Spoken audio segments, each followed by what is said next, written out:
ეს გასწავლის შაურმასთან მისაყოლებელ საუკეთესო კომბინაციას. ჯერ სანამ რამე შევუხამებთ, ერთი აუცილებლად უნდა უკმიოთ. მანამდე არაფერი არ უნდა შევუხამოთ.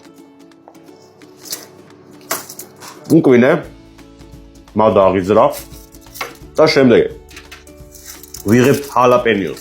შაურმას ხომ მოყვება ხოლმე ჩვეულებრივი წიწაკები, ეს გრძელები რო არის. მაგაჟობია ჰალაპენიო. გამიჯერეთ, ამიტომ ვაკის შაურმაში ვინც მოხვალთ ჰალაპენიო დაგხვდება ძალიან გემრიელად შეჭამ. ჰალაპენიო უხდება სასწაულად. მაგრამ ჰალაპენიო ჯერ ყველაფერი არ არის. კარტოფილი ფრი. მას არ უნდა უცნაური იყოს. კარტოფილი ფრი ძალიან უხდება შაურმას. ვაკის შაურმას ყოველ შემთხვევაში ძალიან უხდება. თუმცა ცხელი უნდა იყოს, ცივი არა.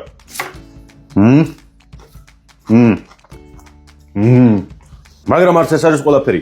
ბოლო ინგრედიენტი ხალხო, ყველის соуსი. დაასხით ძალიან ბევრი ყველის соуსი. აი ესე.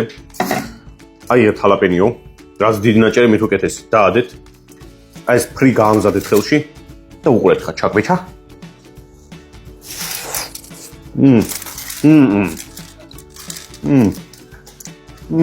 სასწაულია ხალხო. მოდით ვაკის შაურმაში ბაზალეთ სვანუმერში და გასინჯეთ აი ეს კომბინაცია და ნახავთ თუ ძალიან არ მოგეწონათ.